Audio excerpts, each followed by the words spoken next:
12 hours of Sebring culminate a week of inspection, practice, adjustments. The same concentration and expertise are evident in the drivers of the smaller, lighter cars as in the 180-mile-an-hour speedsters, and they're just as determined to win. Sebring gives them that chance. National Speed Sports News Editor Chris Economaki has the details. There are three types of cars in the Sebring race. Grand Touring cars or GTs, GT prototype, and sports racing. Sebring is primarily for GT cars. For 44 of the 70 entrants are in this category, divided into three international divisions according to engine size. The divisions are further subdivided into international classes, each with its own trophy and cash purse. Here are the cars. Grand Touring Division 1, 100 horsepower. Speeds up to 125 miles an hour.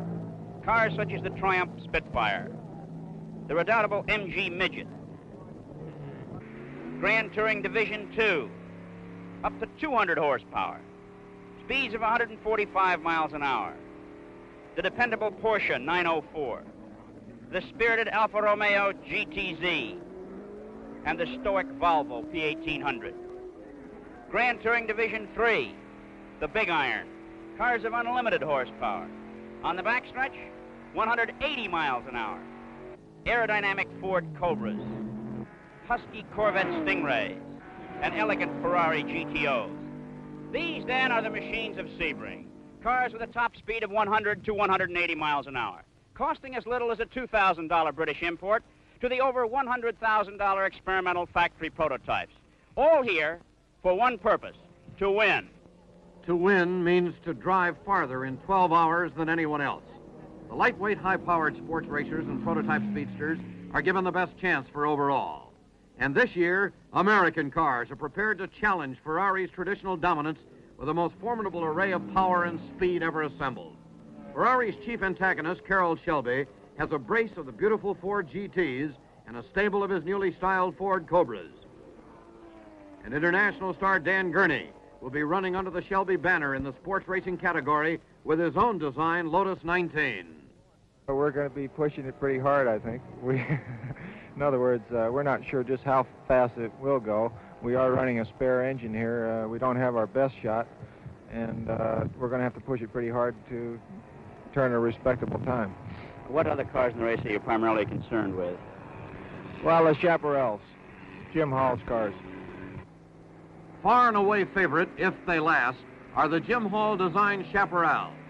Hall won the American Road Racing Championship last year in his plastic-bodied automatic transmission Chaparral. His practice time is a good 9 seconds, under the all-time record. But Hall has never subjected his lightweight Chevy-powered innovations to an endurance test before. Hall's strategy? We intend to run with whoever's leading it, unless it's us, and we're going to take off. So that's the plan of the race. Who do you think your competition's going to come from? Well, it'll come from, of course, over the long haul, it'll come from Ferrari probably, but the Ford GTs and Dan Gurney probably run pretty strong for a while. Jim, people inside the sport feel that a sports car can't go 12 hours here. As a builder of the Chaparral, what are your views on that opinion? Well, it's a long race, Chris. We've never tried to run the cars this distance before, but I think they're going to do it. Whether they can do it is the key question. The sports car's power to weight advantage is balanced on the other side by their unproven reliability in endurance races, and everyone's basing strategy on that factor.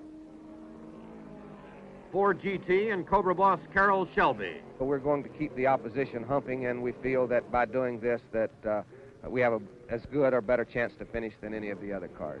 The Chaparrals won't go flat out. They'll try to go as slow as they can. Dan will just go fast enough to keep them going at what we hope will be a braking pace for them.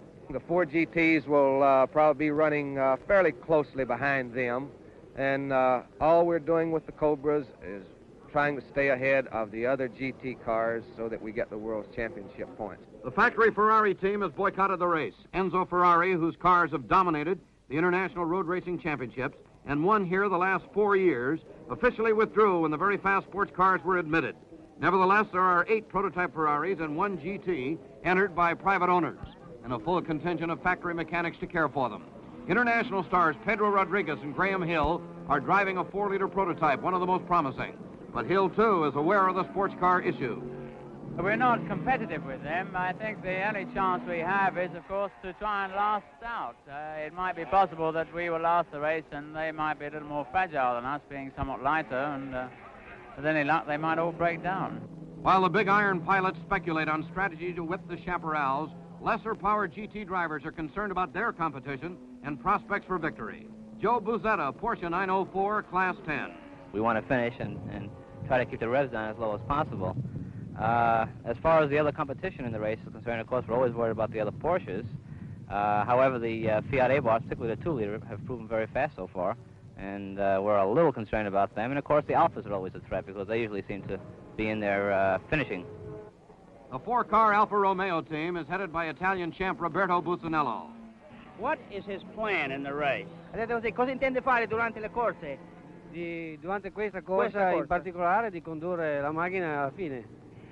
He said he wants to take the car at the end of the race. E di vincere la classe. To finish the race and win in his class. Now, who does he see as his competition in class? Quali sono le macchine nella sua stessa categoria? La Lotus Elan, il Porsche Carrera e la Volvo. I think to hear what he said. Yeah, I think so. The Porsche, the Lotus, and the Volvo is his competition. In the important Grand Touring Division 1 contest, a brace of MG midgets have been impressive in practice. And Triumph has a trio of its new Spitfires. There are class victories in the prototype category, too. Paddy Hopkirk, Austin Healey Sprite. Well, we're here to try and win our class, which is the prototype class from 1,000 to 1,300 cc, and if we can do that, we'll be very happy. But how do you go about doing that? Are you going to take it real easy? Oh, no. We've got to go like hell, more or less, and let's hope everything holds together. In the heavyweight category, Shelby's sleek Cobras dominate. A single Ferrari is his only challenge to a clean sweep of GT Division 3 and the important World Championship points. Carroll Shelby has 4 Daytona Coupes, carrying his hopes for an international win in the GT class, all using Castrol oil exclusively. Adams and Spencer pilot number 16. Bob Bondurant and Joe Schlesser are assigned to number 15, while careful mechanics labor over the number 14 of Johnson and Payne and the number 12 of Leslie and Grant. The eve of race day is the moment of truth in the garages, the final chance to sort out the problems before the green flag falls. Shelby American Competitions Director Al Dowd supervises the efficient operation and works, too.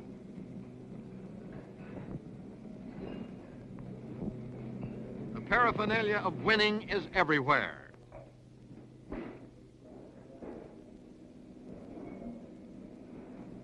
The intense rhythm of the work that goes on here has been born of many such evenings in many such garages.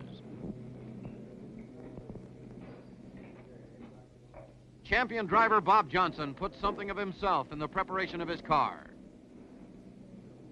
Cobra, in just 3 short years, has become the big American name in world racing, and Castrol is proud to be associated with Carroll Shelby, proud to be a part of this dedicated search for automotive excellence, proud to have been chosen as the official Cobra motor oil, proud and hopeful that after 12 hours of grueling competition, there will be a victory.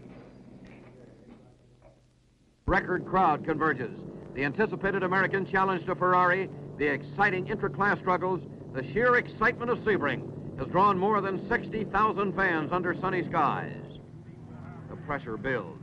Ford GT pilot Richie Ginther enjoys a moment of peace and contemplation on the starting line. In a minute, one of the great moments in racing.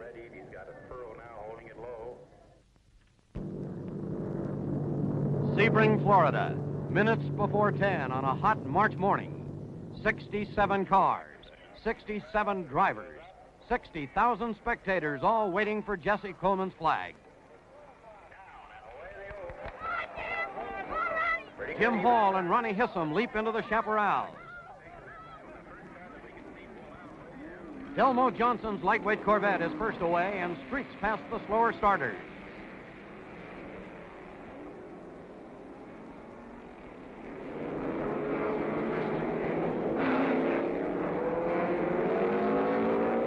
Ed Leslie's hit from behind. His engine catches fire. Phil Hill and crewmen are firemen now and quench the blaze. Johnson leads into the S's, but Ginther's Ford GT is hotly in pursuit.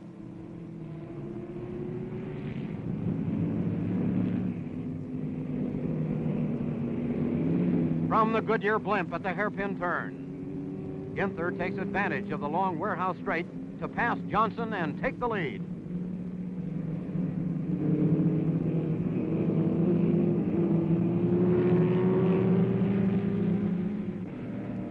Ginther takes the pack to the Webster, a demanding hard right, hard left turn.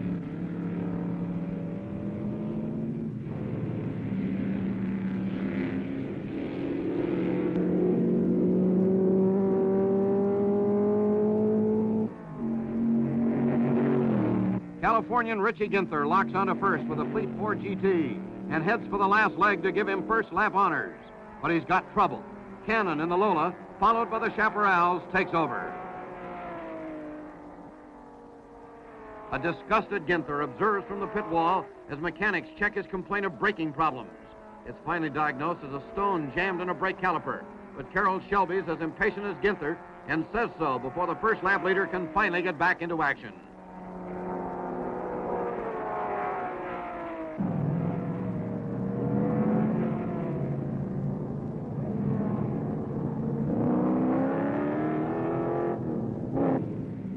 Meantime, Gurney and Hall have passed Cannon's Lola and chase each other into an early lead over the pack.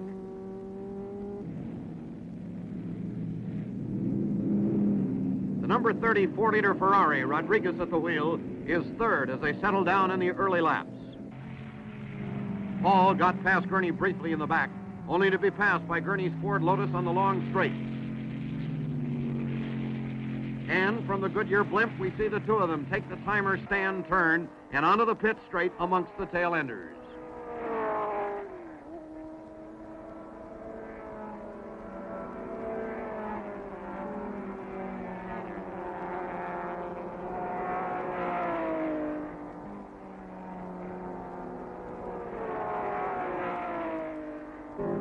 Gurney's pre-race plan: keep the Chaparrals honest, don't let them rest.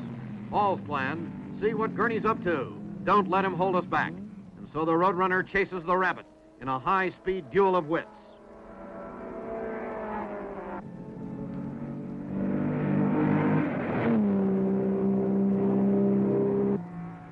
Hall tires of the game and passes Gurney to take the lead going into the 9th lap.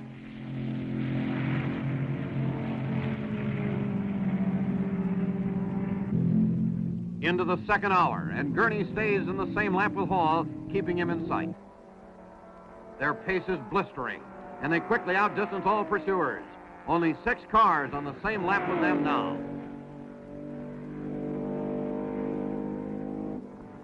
Retired Chaparral team driver Roger Penske helps in the pits and signals Hall it's time for fuel. Gurney takes the lead now as Hall slows for his stop. Hall's crew is ready for a quick change. Refuel and driver's change, all is planned. The boiling sun and 130-degree track temperatures show on Hall's face. But he's happy with the car as Hap Sharp takes over and chases after Gurney.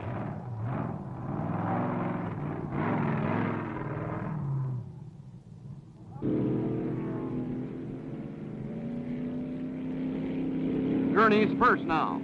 But the quick Chaparral stop has kept Sharp in the same lap, and he turns it on after Gurney. Sharp sets a race record of over 104 miles per hour.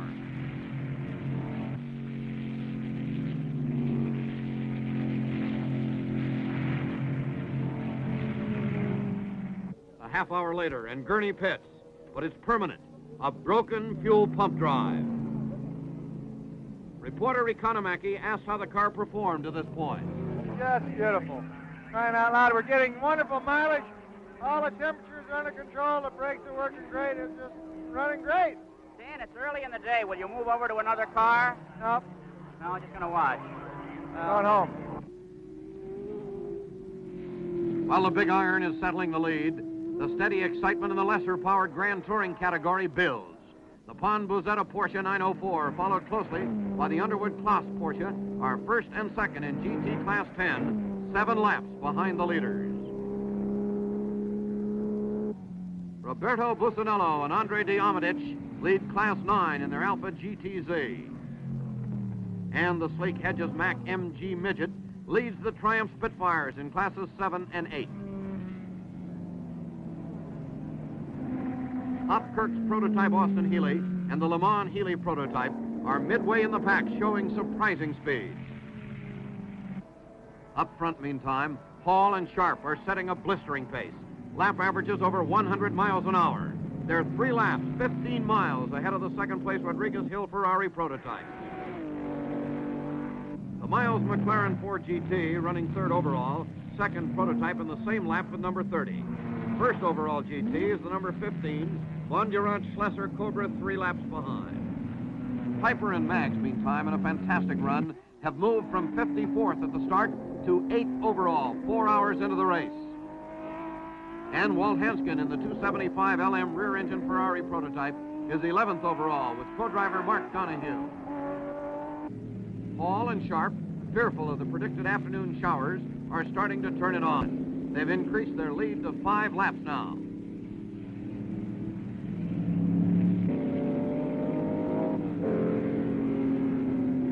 The Hissam-Jennings Chaparral pits. A voltage regulator has to be replaced. The only trouble for the Chaparral so far, and that may mean trouble for the lead car. The second-place car is in. Rodriguez has lost a gear and seems to be having gearbox difficulties. The 4-liter prototype has been a steady second, but no match for the Chaparral.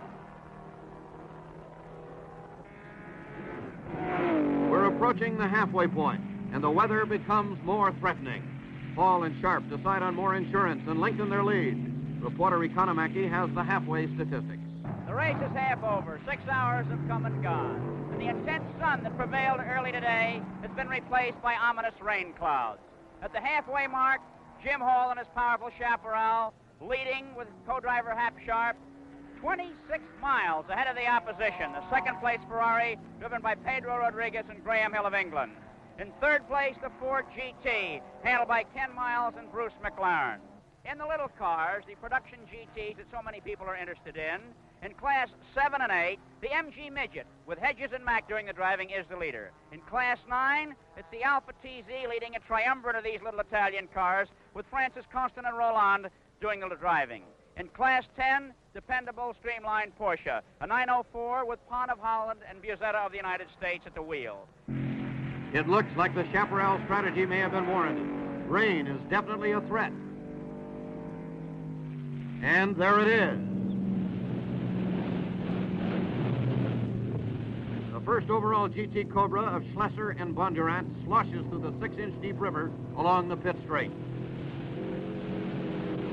It's the worst deluge ever recorded at Sebring. Drivers report sitting in water up to their elbows. The closed cars are doing the best of all. The Leslie Grant Cobra pits, or ties up might be more accurate, as mechanics wade into their job. Positions begin to change now. The number 30 Rodriguez Hill Ferrari loses ground. More gearbox trouble. The tiny Austin Healey prototype finds the wet to its liking, and so do the Porsches. Hall's car can barely crawl. 1 lap took 12 minutes. The high-powered Schlesser Bondurant Cobra watches a tiny Austin Healey Sprite sail by on the slick surface. And the Hedges Mack MG Midget moves easily through the wet as night begins to fall. The rain has slackened now, but the new pit wall acts like a dike, keeping the straight deep enough to wade in. The Hall Sharp car picks up the pace as the rain lets up. The Johnson Payne Cobra finds a pit stop just as frustrating as its teammate earlier, and nightfall doubles the problem for the harassed drivers. Harried pit workers and officials take stock. The track has dried some, but positions have changed. The Hall Sharp Chaparral leads, but now by 6 laps. The Rodriguez Hill Ferrari is out, broken clutch. Miles and McLaren and the number 11 Ford GT are now second, with the number 31 Piper Mags Ferrari third after a magnificent stint in the rain. The number 15 Cobra of French champ Joe Schlesser and Californian Bob Bondurant is fourth, first GT. and the Pon Buzetta Porsche 904 fifth. McLaren in the second place GT gets his time from the pits as they plunge on through the darkness. The lead Chaparral is called in with just over an hour left. No lights as Sharp brings the Chaparral in. Same problem as with number 4 earlier, the voltage regulator.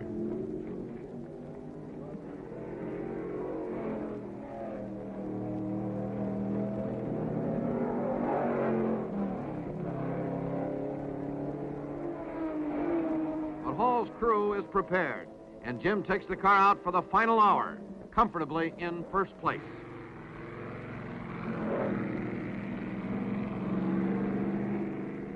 The Piper Mags Ferrari pits for gas and a driver change. They're 7 laps behind in third place.